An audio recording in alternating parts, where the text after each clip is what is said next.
jangan kasih titik kalau Tuhan mau kasih koma.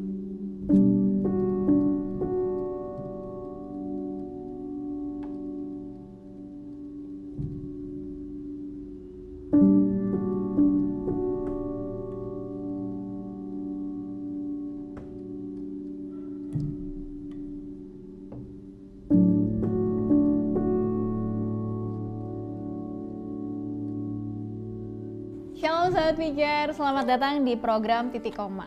Jangan kasih titik kalau Tuhan mau kasih koma.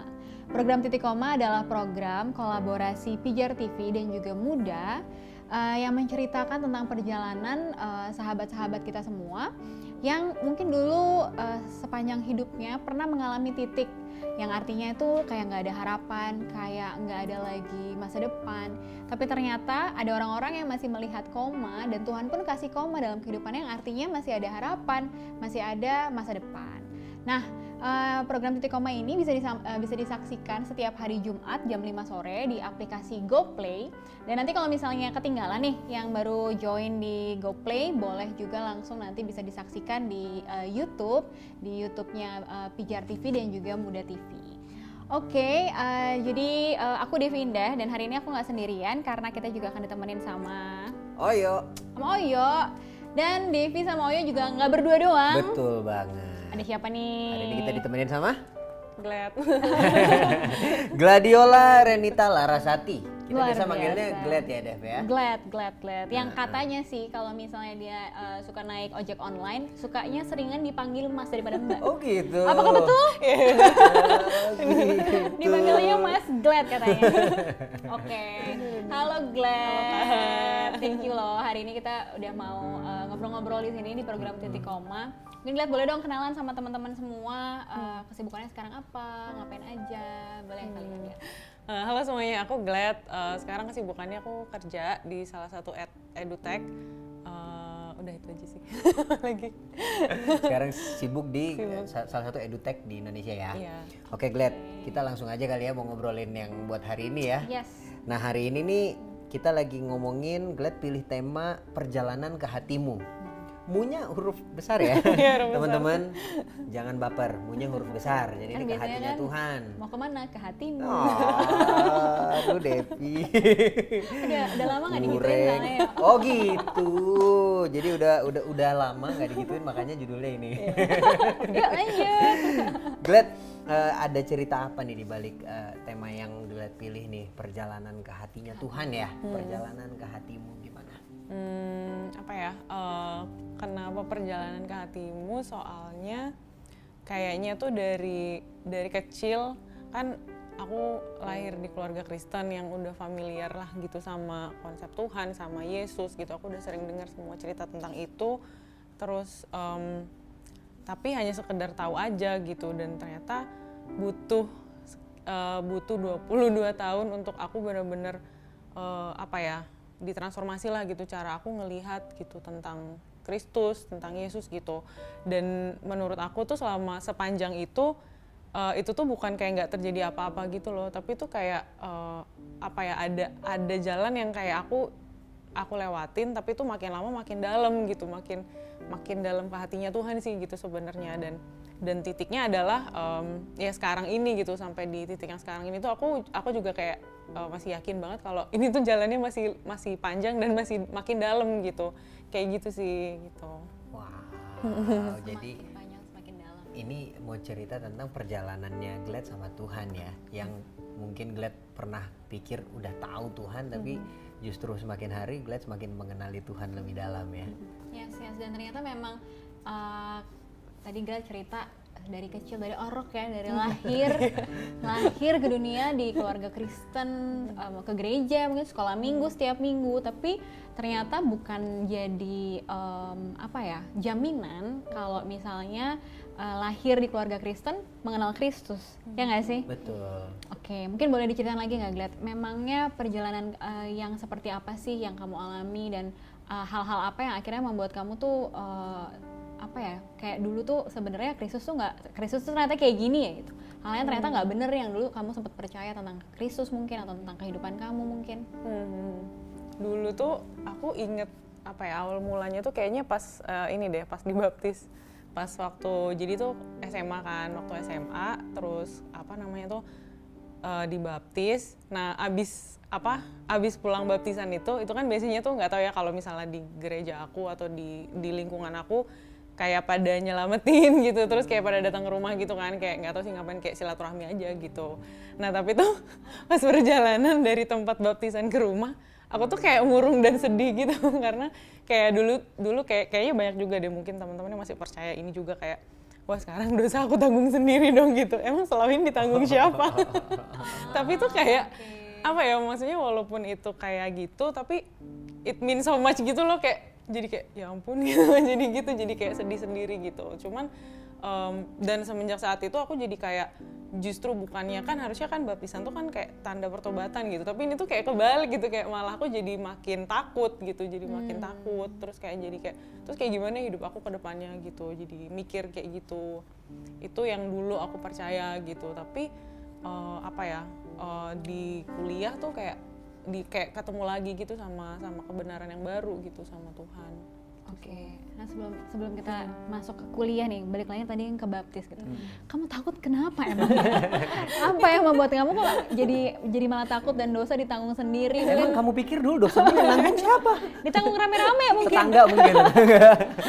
itu menarik sih. Maksudnya mungkin ternyata ada juga teman-teman yang di sini masih punya pikiran yang sama kali ya. Apa sih pemahamannya Glad dulu tentang, maksudnya sebelum Glad dibaptis ya kan, Glad habis dibaptis tadi Glad bilang dosa gue yang tanggung sendiri. Emang dulu pemahaman seperti apa sih yang Glad miliki itu sebelumnya? Nah, itu juga aku agak lupa sih sebenarnya apa, tapi yang paling aku ingat adalah titik itunya sih gitu, karena tuh yang dirasain sedih gitu. Mungkin kayaknya yang aku tahu sebelumnya tuh mungkin masih kecil, terus kayak nggak tahu ya, mungkin dosanya nggak diperhitungkan mungkin gitu, yang kepikiran waktu itu kayak gitu. Dan setelah kan kayak baptis ini juga mungkin salah satu kayak kamu udah dewasa gitu, jadinya tuh kayak kamu bertanggung jawab atas semua yang kamu lakukan gitu ya. Ya sebenarnya kan dari kecil juga gitu kan gitu, cuman ini tuh kayak jadi seperti kayak jadi tanda dan bikin makin takut gitu, kayak gitu sih. Oh gitu, ini menarik nih. Jadi justru kalau aku pribadi nih, begitu habis dibaptis nih Dev, gue tuh waktu habis dibaptis rasanya bebas banget itu, kayak wah gila Tuhan merdekakan gue. Nah kan kalau Glad justru kayak habis baptis kok malah sedih kayak di penjara ya. Nah itu dampaknya di perjalanan imannya Glad gimana sepanjang, mungkin kita nggak usah ngomongin waktu Glad akhirnya ketemu sama kebenaran yang baru ya, tapi ini lebih di sepanjang perjalanan Glad dari habis dibaptis sampai akhirnya Glad ketemu sama kebenaran yang benar-benar ngemerdekain Glad. Itu tadi berapa belas tahun tuh?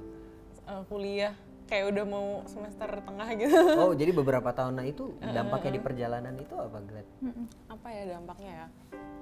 Ya aku jadinya tuh kayak nyari Tuhan karena perasaan takut gitu, karena ya udahlah gitu, daripada aku nambah dosa gitu, kayak mending ya udahlah gitu aku cari Tuhan gitu, tapi bukan dari hati yang karena cinta Tuhan gitu loh, tapi karena takut gitu.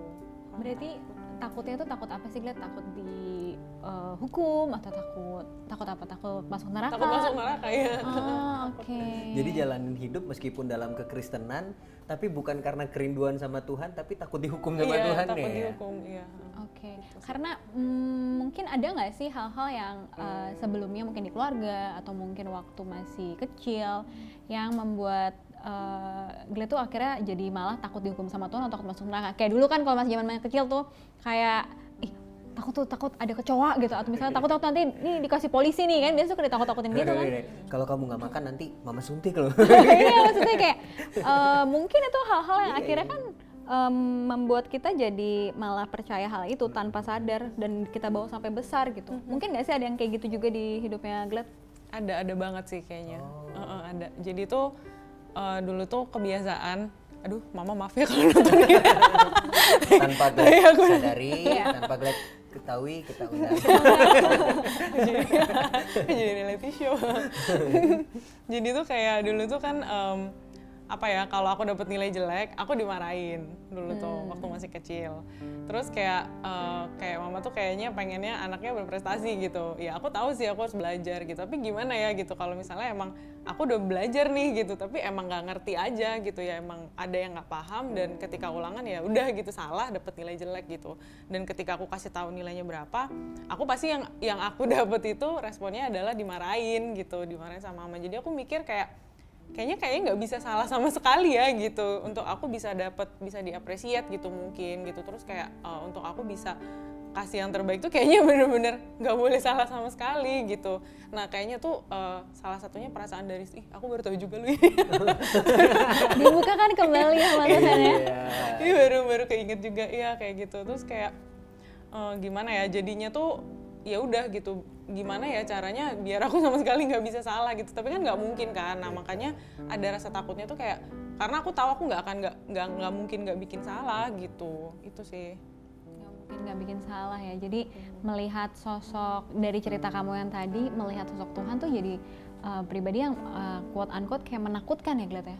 Kayak Tuhan tuh menghukum, Tuhan itu akan kayak masukin Glad ke neraka, dan akhirnya Glad punya satu, aku bisa bilang kayak keinginan untuk harus selalu bisa perform perfect gitu, untuk bisa diterima sama mungkin keluarga, untuk diterima sama teman-teman, dan juga mungkin diterima sama Tuhan gitu.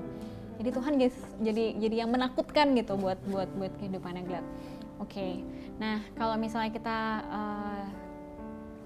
tarik lagi ke sini nih, ke masa sekarang, dimana aku percaya dan kita ngelihat kehidupan Glad bahwa Glad mengenal Tuhan sebagai pribadi yang penuh kasih, bukan pribadi yang menakutkan lagi, tapi yang pasti bukan sesuatu hal yang kayak ini kan kayak gampang, Nggak yang tadinya instan lah nggak ya. instan kan, pasti perlu proses, dan mungkin ada hal-hal yang dilalui sama Glad, ada titik balik yang Glad.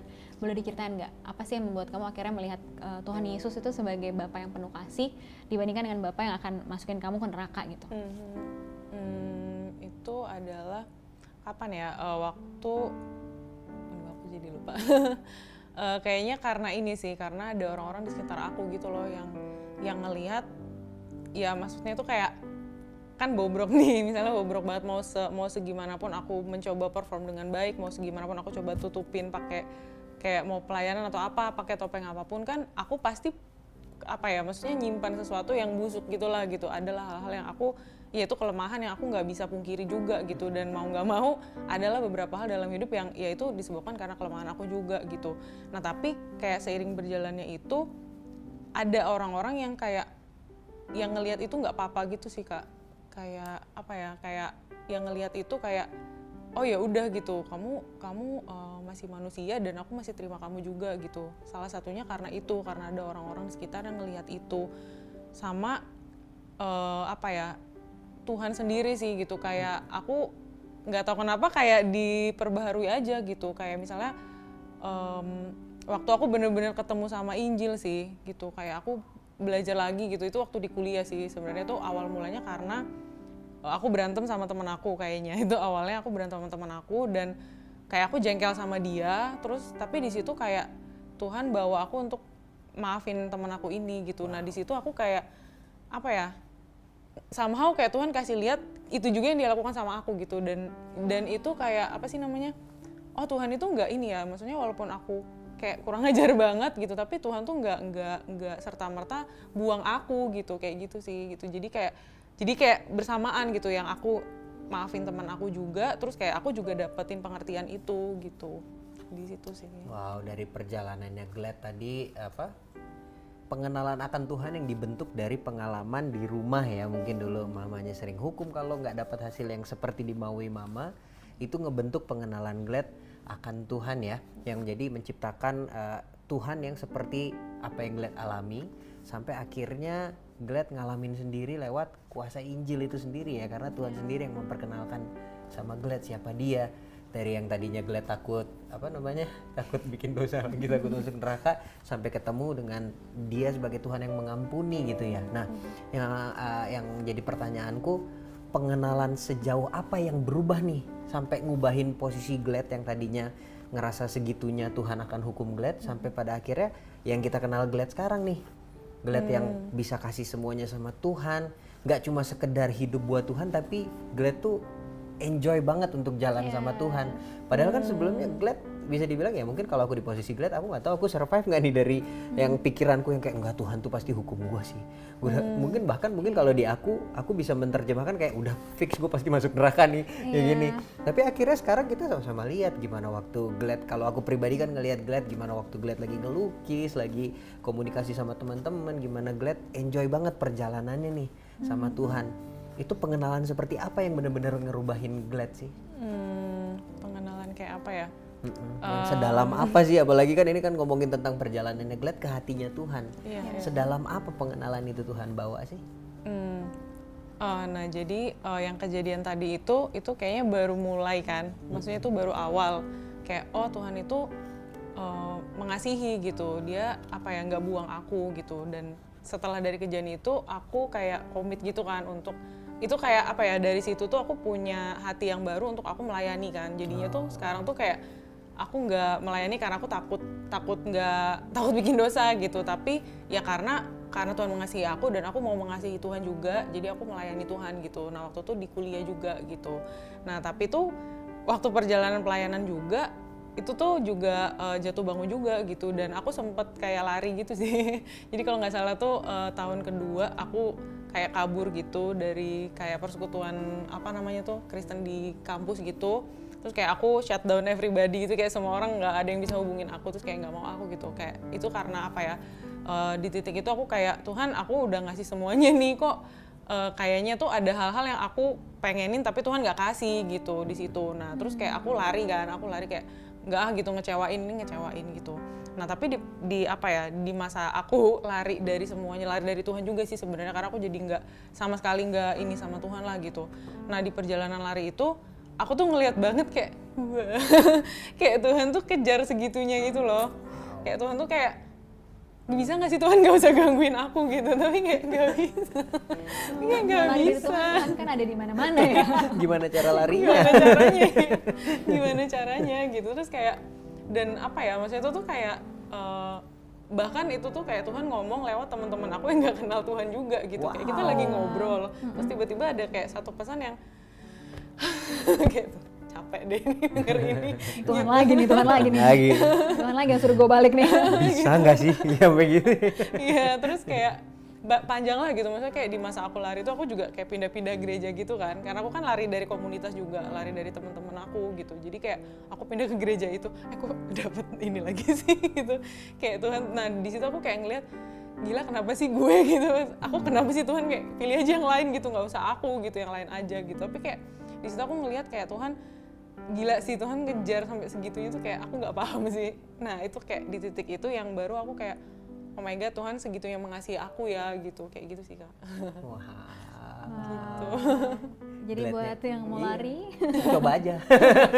Ini udah sampai capek, udah coba nih lari dari Tuhan. Capek. Oke.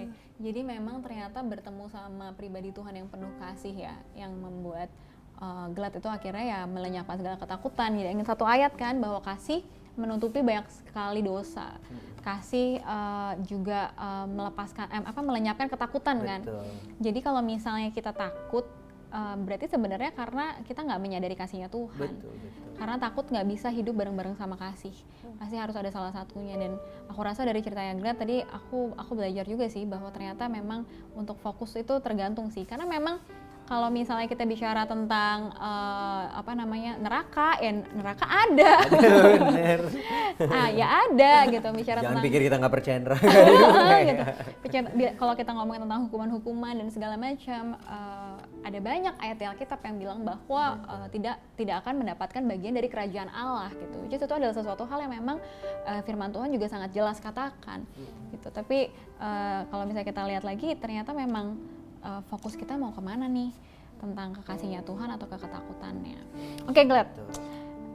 Mungkin boleh Glad, ada teman-teman mungkin yang juga lagi takut saat ini, mungkin takut masuk neraka, takut dihukum, takut dan lain-lainnya lah ya, yang hari ini dengerin, yang mungkin juga ngalamin apa yang Glad alamin. Boleh kasih encouragement gak sih supaya mereka nggak takut lagi, Glad? Apa ya, yang lagi ngalamin takutnya. Sebenarnya masih ya, maksudnya kayak beberapa kali dalam hidup aku juga, dalam perjalanan sampai ke sekarang juga masih kadang-kadang tuh masih ngerasain gitu yang namanya takut gitu. Tapi yang aku inget tuh adalah kayak apa ya, kasihnya Tuhan tuh nggak bergantung sama kita takut atau enggak gitu loh. Kayak kasihnya Tuhan tuh tetap ada di situ gitu. Bahkan ketika kita takut, ya itu tuh kasihnya di sebelah kita gitu sebenarnya gitu. Kayak bahkan di dalam kita kan gitu. Kayak bahkan di dalam kita gitu. Jadi apa ya? Kayak aku inget kayak cuman dia tuh gembala yang baik sih, kayak nggak ada kasih di luar kasihnya Tuhan yang mau bawa kita dan kasih kita yang paling baik gitu loh. Kayak cuman kasihnya dia doang gitu. Dalam ini tuh dalam hal apapun gitu, mau masa depan, mau apapun yang ditakutkan gitu. Itu tuh nggak ada tempat yang paling baik gitu. Kayak selain kasihnya Tuhan gitu, dan ya dia dekat sih. Dia dekat ya. Thank you Glad. Thank you Glad, thank you for sharing. Oke, mungkin yuk lo sendiri dari ceritanya Glad hari ini apa yang lo dapetin nih? Kalau gue pribadi, jujur dari dengerin tadi Glad cerita, Glad bagikan apa yang dia alami dari kejadian di rumah sampai pengenalan dia akan Tuhan, gue pribadi keingetan sama satu ayat sih di Efesus 1 ayat 17. Di situ Paulus tuh berdoa buat jemaat yang di Efesus. Dia bilang kalau dia minta supaya Tuhan memberikan roh hikmat dan wahyu untuk mengenal Allah dengan benar. Karena kalau dengar ceritanya Glad, sebenarnya Glad kenal kok sama Tuhan. Glad dari kecil, dari lahir kan langsung haleluya, nggak nangis kan Glad. Langsung angkat tangan haleluya gitu kan. Cuma masalahnya kita bisa mengenal tapi tidak dengan benar. Kita butuh dia punya kehadiran sendiri. Kalau tadi Glad cerita Injilnya dia yang memperkenalkan pribadi Tuhan secara pribadi sama Glad, sampai Glad akhirnya bisa mengenali Tuhan dengan benar. Dan caranya kita bisa mencintai seseorang dengan benar bukan dengan kita memberikan sesuatu, tapi mengenali dia dulu dengan benar. Kita nggak bisa kasih sesuatu yang orang lain senang kalau kita nggak kenal sama dia. Betul. Kita bisa berusaha untuk mencintai, tapi kalau kita tidak kenal, kita nggak bisa mencintai dengan benar juga. Jadi buat aku, hari ini aku belajar banget bahwa penting untuk kita punya pengenalan yang benar sama Tuhan. Apalagi tadi Glad bilang dia pribadi yang dekat kok. Kalau kita nggak kenal, sedekat-dekatnya Tuhan sama kita nggak akan tahu kalau dia dekat. Kita nggak akan merasakan itu kayak tadi ceritanya Glad kan, dikejar sama Tuhan malah aduh bisa kasih Tuhan, nggak usah deket-deket gitu kan. Karena mungkin Glad pada saat itu sedang tidak mengenal bagaimana dekatnya Tuhan untuk mencintai Glad. Karena banyak pengalaman yang sudah dibentuk, yang membentuk pengenalan Glad sama Tuhan yang jadinya belum sampai di titik dimana Tuhan punya pengenalan akan dirinya itu yang benar gitu. Karena cinta yang benar cuma lahir dari pengenalan yang benar. Itu kenapa penting untuk kita bisa mengenali Tuhan dengan benar, karena kalau enggak perjalanan kita bisa panjang mungkin sama Tuhan yang kita kenal dengan salah juga gitu. Jadi penting untuk punya pengenalan yang benar akan Tuhan. Itu sih Dev yang aku hari ini belajar banget. Wow, yes. Kalau aku sendiri, aku diingetin sih tentang jangan batasi Tuhan dengan kita punya pengertian.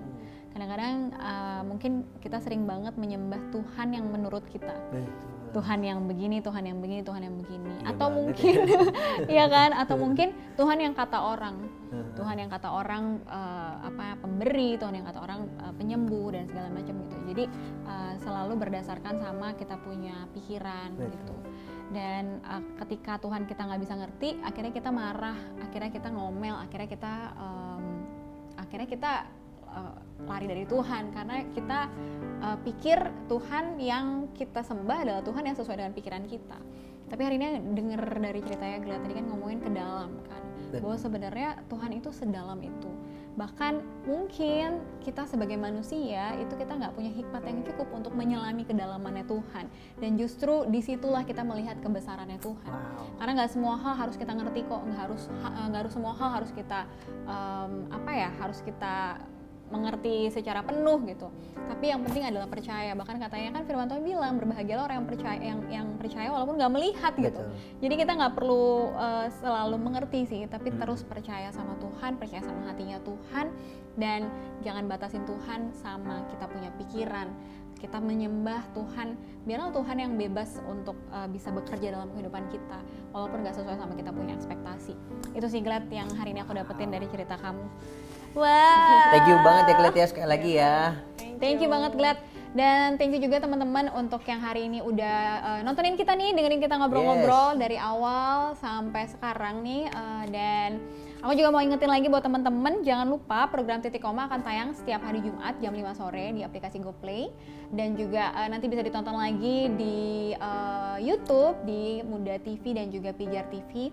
Jangan lupa untuk informasi selanjutnya bisa langsung juga cek Instagramnya di @pijartv dan juga @muda untuk Indonesia buat update dari program Titik Koma. Dan juga buat teman-teman yang punya pertanyaan atau rindu juga untuk didoakan, pengen curhat-curhat, pengen cerita, boleh banget.